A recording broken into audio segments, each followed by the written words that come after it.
Hey there, Derek Rydall here, founder of the Law of Emergence and author of the best-selling books Emergence and the Abundance Project.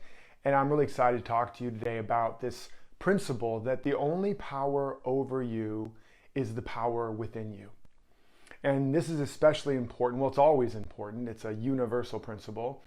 And it's not new age, it's actually ancient wisdom. And it's especially important during times when there is what appears to be very strong powers or forces outside of us. Whether it's the economical craziness that's going on right now, the fear of viruses and pandemics, the elections, politics. And so whenever you're watching this, though, it doesn't really matter. It'll be replaced with yet another health scare or another economic concern or crisis or another political crisis or a family crisis or a work crisis. There's always some crisis, some temptation to make us believe that there is some force or power outside of us that is acting on us. And so we really have two choices. Are we going to choose to be victims of conditions and circumstances and effects outside of us? Or are we going to take a stand for the truth of our sovereignty, of our sovereign power, of our oneness with the one life, the one power, the evolutionary impulse within us? Are we going to take a stand for the principle that life doesn't happen to us, it happens for us, and it happens through and as us? And therefore, whatever is missing is what we're not giving. And whatever we're experiencing is ultimately some activity of our own consciousness, of our own mind. That all of life is emerging through us in the field of our experience through the filters of our perceptions, right? We don't experience life as it really is. We experience life as we are. And this is why Jesus said, "It is done unto you as you believe." And Lincoln said, "Every man is about as happy as he makes his mind up to be." And Shakespeare said, "Nothing is either good or bad, but thinking makes it so." And Rumi said, "Out beyond right and wrong, there is a field. I'll meet you there." And the Garden of Eden parable is about eating of the knowledge of good and evil, which is why we fell from paradise, because we bought into the belief of polarity. We bought into the belief that there are two powers, a good power and an evil power. There's the power of health and the power of sickness. There's the power of wealth and the power of poverty. No, there's one power. There's only life, right? There's no opposite to life. Death is a temporary experience, a transition into a next level of more life, right? When a rosebud dies on the rose tree, is the rose bush dead? Does the rosebud have its own separate life from the rose tree, from the rose bush? No. Life is still there. The life of the rose bush is still there, but it's emerging, unfolding from glory to greater glory in new and different ways. So there's one life. There's also no such thing as anything that's false. There's only truth. But our perception of life, or our perception of truth, or our perception of the one power is what determines our experience of it. Now, I want to be clear that I'm not saying put your head in the sand.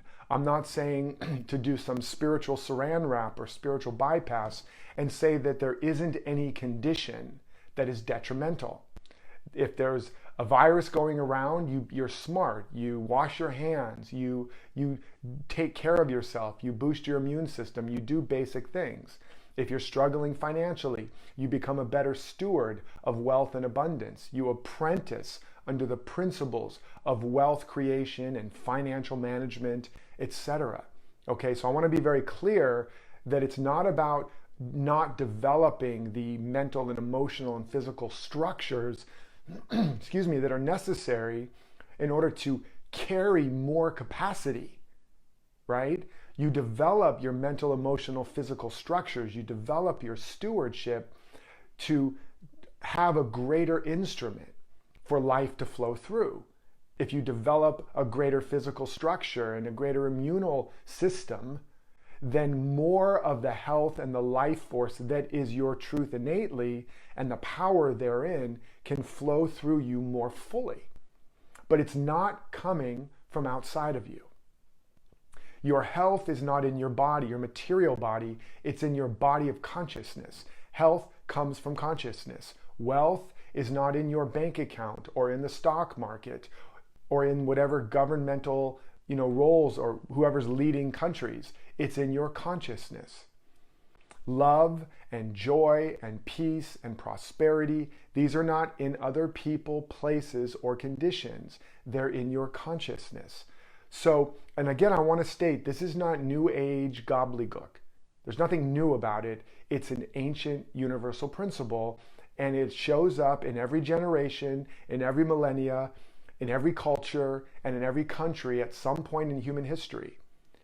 It's a universal principle that all the power of creation, all the power and the cause and the locus or of control and the agency of your own capacity is located in one and only one place, and that is in you. Now, I know some people will also say, what about the little kid that experiences negativity or doesn't know this stuff, or another country where they haven't heard of this stuff? And it's beyond the scope of this conversation today, but you do have to begin to think outside of the parenthesis of a human incarnation and begin to think about the parenthesis in eternity, about the fact that life is unfolding and that this life experience you call birth to death is not the whole story. It's a chapter in it, okay? But the principle still remains. You have consciousness now, and whatever you're experiencing, if you believe there's a power of germs and diseases, then you will mentally and emotionally and physically and with your conversation give power to that, take actions based on that, and create the experience of that. But if you can absolutely embody the truth that there is no power outside of you, there is only the power inside of you, and that you don't experience life directly as it is, you experience life through the filters of what you believe. And you begin to anchor that by how? By beginning to by beginning to desire a deeper understanding of your true nature and the true nature of reality more than you want to control, fix, heal, and manipulate conditions. That's why one of what I call the prayer of awakening is more than I want to change, fix, control, manipulate, or heal anybody or anything, including myself, I want to know the truth that makes me free. I want to wake up. I want to have an expanded awareness of who I really am and what's really going on in reality. I want that more than I want to control the outcomes, more than I want to make sure I feel safe and secure, comfortable, and convenient. When you want to know the truth and be an instrument of the highest truth, the highest frequency, more than you want to merely get short-term safety, security, comfort, and convenience, or quick fix relief, then you will become a candidate for these revelations, for these insights. The veil will part, sometimes just incremental, and other times just dramatically. You will suddenly see things as they are. You will have a shift in perception, which is the real miracle and the only real manifestation. It's a shift in perception. It's not about setting things right. It's about seeing things right. It's about seeing, not denying the appearance, not arguing and fighting with the appearance, which only further fuels it and weds you to it. But saying, okay, these are the facts. They're not the truth. I'm not going to see it worse than it is. I'm not going to deny an appearance, but then I'm going to see through it to the truth of it. This is why Jesus said, love your enemy, resist not evil, and that the enemy was in your own household. In other words, all places where you believe there's a lack, a problem, a loss, a concern, a crisis, instead of merely trying to solve it and fix it, which tends to give it more energy, and even though it might temporarily go away, like pulling a weed, cutting it off from the top, it will grow back And often, like a dandelion, it'll spread and grow back even bigger and stronger.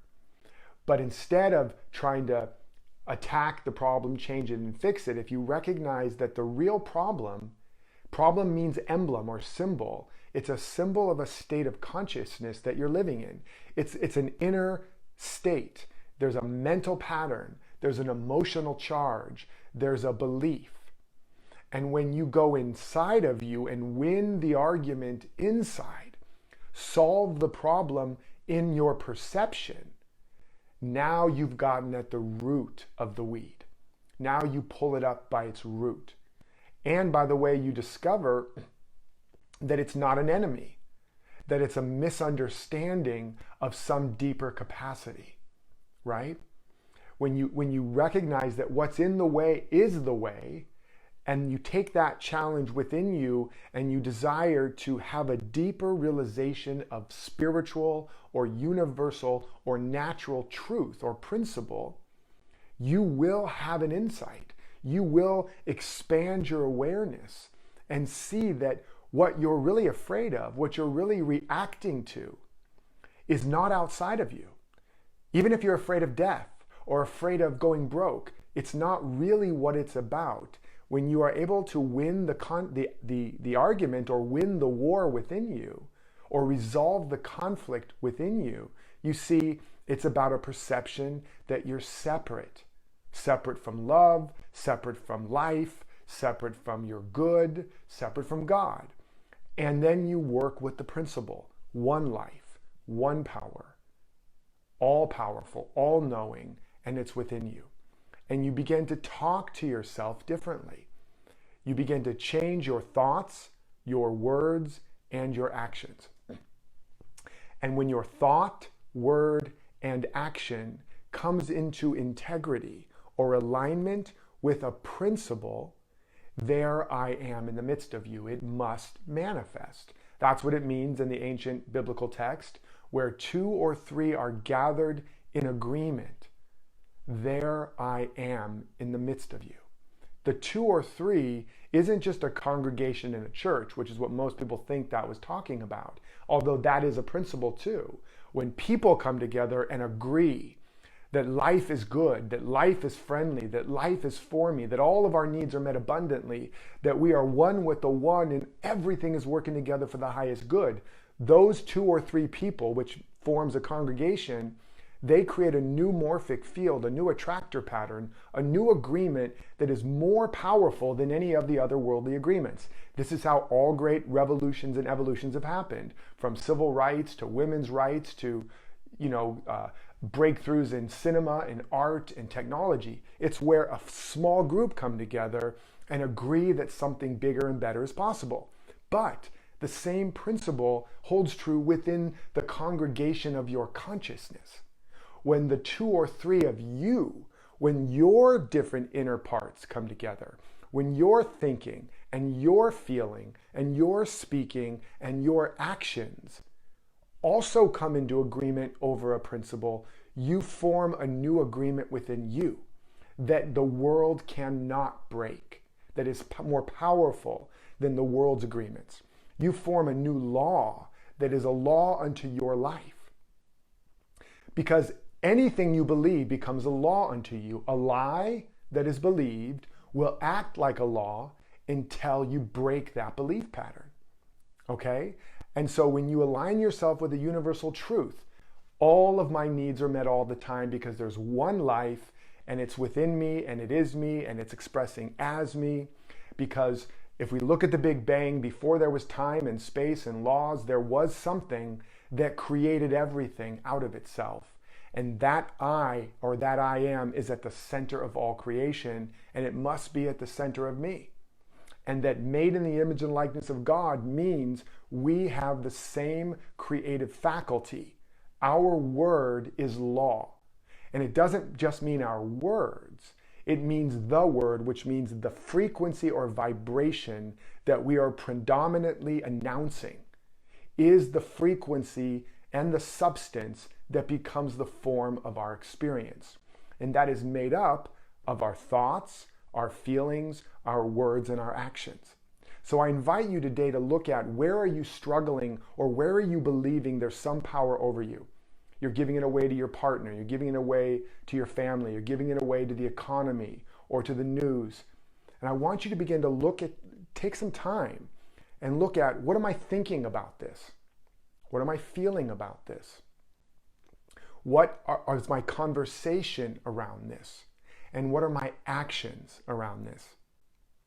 And begin to just pick one for now, and maybe a smaller, not totally, crazy, highly charged example, and begin to practice putting into play an actual daily practice to recondition your thoughts around that idea by talking to yourself on a regular basis. Like when you see that you don't have any money in your bank, or you thought you were going to get a client and you lost that client, when you feel the sense of you starting to talk to yourself, I'm not going to be able to pay my bills, I don't have enough, there's not enough to go around, you have to reclaim your sovereign power there. Only you have control over what you think. No condition makes you think anything. You're choosing to think that. You can take back your choice, your sovereignty, your agency, and start to develop a new thought about that. And it won't always feel true, and it won't feel true at first, but you begin to develop it as a practice. All of my needs are met. Everything is working together for my good. I'm not going to give myself the luxury of entertaining a thought that is limited, that is a lie, that's not going to give me the outcome I want. I'm only going to entertain the thoughts that I want to show up in my life. And you practice, like you've ever practiced anything that you care about and that you want an outcome for. You practice. If you've ever given a speech and you practiced over and over and over and over and over and over till you memorized it, until it was right there, that's how you have to practice talking to yourself about a particular topic that you want to embody. Okay? And then you want to activate the emotional side of it. Now, some of the talking about it will activate the emotional side, but you also can use visualization. And it's not about visualizing an outcome and making it happen. It's about visualizing something that activates the frequency that makes it welcome. Okay? Because it's already here. Just as the pattern is in the seed, the truth of all needs met, the truth of health and wealth and wisdom and joy, it's already here. It's already broadcasting on your unique divine station. But if your frequency is not congruent with that, you cannot receive that broadcast. So you visualize to get into the feeling state, into the frequency that is more of a match for that truth. So you see yourself with all needs met. You see yourself healthy and fit and vibrant, whatever it is.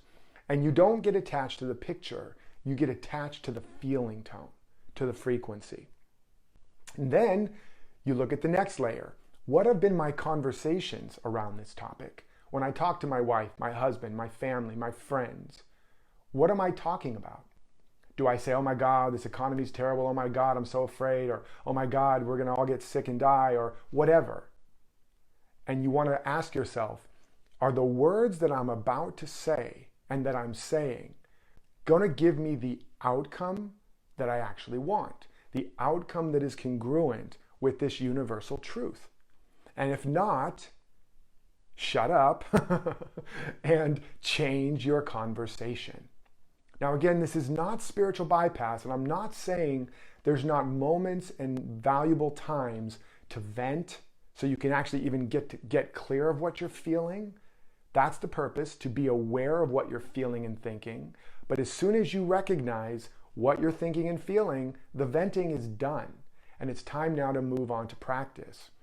So you want to write down and begin to contemplate, how would I begin to talk if I believed what I'm feeling, if I believed the truth I'm now giving self-talk towards?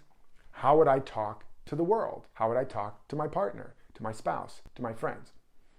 And then finally, you want to look at, what are the actions that I would take if I really believed what I'm saying and what I'm now practicing thinking? If I really believed all of my needs are met abundantly, if I really believed everything is working together for my highest good, how would I show up in the world? How would I treat myself? How would I treat others? What would I do? What would I stop doing? And I want you to be careful with this one, because I'm not saying, because people would say, oh, well, if I believed all my needs were met, I would just go spend $1 million, or I would go buy a mansion, or I would just go spend all my money and not worry about it. That's not actually what you would do. I want you to really think about that. When you say, if I really believed all of my needs were met, or I really believed I was safe in the world, how would I show up? What would I do? What would I stop doing? You let that drop down into your heart. And there will begin to be a space where what's really trying to emerge through you speaks. And it says, I would write that book. I would write that song. I would begin to go out and date again.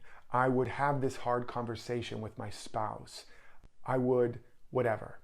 I would take that trip after all. I would invest in myself or whatever. There's a real movement trying to occur. And it's only being blocked because you don't believe you're safe, or you don't believe it's going to be okay, or it's going to work out. And so you're not allowing that energy to circulate through you, to emerge through you. But when you ask that question, if I really believed, how would I show up? What would I do? What would I stop doing? How would I begin to act? And listen sincerely for the real, compelling, right action. You will begin to hear it. Okay? And then you build a practice around this, a daily way of self-talk, a daily visualization to activate the feeling tone and the frequency, a daily practice in your conversation, and a daily practice of taking some kind of action. And all of those are now congruent. Now, as you do that, what's going to come up is all of the unconscious material that is still not in alignment with that. The fear, the doubt, the worry. Are you crazy? How stupid can you be? See, I knew it wasn't going to work out. Oh my God, I'm such an idiot. I'm so stupid. Whatever. That's going to come up because it's in there. And now you're shining the light, and all the stuff in those little gopher holes is going to start bubbling to the surface. That's okay. That's as it should be. And you notice it as it comes up. You allow yourself to feel it. You witness it. You bless it. And then what? You go back to the practice. And you recognize that fear is a signal that you're believing a lie. And the lie is pointing you to a principle or a truth that you are being called to apprentice under. And you listen to the guidance, whether it's fear, doubt, worry. What's the lie it's telling you and trying to tempt you? That's the real meaning of temptation. The real meaning of temptation is the world belief tempting you to believe there's a power or a presence or a God outside of you. That's the devil, which really means crazy thinking, okay? It's tempting you. You're not safe. Don't trust. There's a lot of bad people, bad forces, bad powers. You're in danger. Because if it can hook you, then the ego wins the day and separation continues. And the sin, which is an archery term that means to miss the mark, is when you listen to the temptation and you shoot your arrow in the direction of that lie. Okay? And you take action on it, you feed it. That's what the real meaning of sin is. It's a mistake. It's a belief in limitation or a lie. But you just do another take. You just recognize, oops, I believe that lie. Come back to your practice again. What is the truth here? And if you don't understand what the truth is, if you continue to listen to my videos and podcasts and all of that, you absolutely will begin to, through osmosis, imbibe the truth principles. And there's also other things you can study, Joel Goldsmith and one of my mentors, Michael Beckwith, and just begin to be a student of truth principle rather than merely being caught up in relative effects and data and belief systems. You want to be anchored in truth principle, and then you need to practice it by practicing speaking to yourself about it as if it's true, practicing, which is your thoughts, practicing visualizing and activating the feeling that it's true, practicing conversing and keeping your conversations in heaven that are in alignment with that truth, and then practicing taking actions. Thoughts, words, feelings, and actions. And when those four quadrants come into agreement, and even when only two or three of them start to come into agreement, you will start to experience a shift. And all along, remember, the mantra is, more than I want to fix, change, heal, control, or manipulate anyone or anything, including myself, I want to know the truth that makes me free. I want my eyes to be opened to ultimate reality. As the story of the two monks walking along, and the one young monk is telling the older monk, I really want to know God. I really want to know truth. How can I know it, master? And the master monk grabs him and dunks him under the water and holds him under the water until he's just about to drown. At the last possible moment, he lifts him out of the water, and the monk takes a big gasp to save his life. And it's like, Master, why? Why, oh, why did you do that to me? And the master said, when you want to know God or the truth, as much as you wanted that next breath, you'll have it. And so it's very important that you begin to establish that desire. Establish the commitment. I'm committed to waking up, to knowing the truth that liberates me, that frees me from the world's beliefs of fear, lack, and limitation. I'm taking a stand for that today. I'm seeking understanding so I can take an inner standing, so I can have an outstanding life. That's your commitment today. I hope this has served you. I love and appreciate you for being here. Share this with friends so that more people can break free. Because as your friends and family and community begin to believe this, we are creating new islands of light and love and possibility that will create a critical mass on the planet. And until next time, remember to live authentically, love unconditionally, and follow your destiny.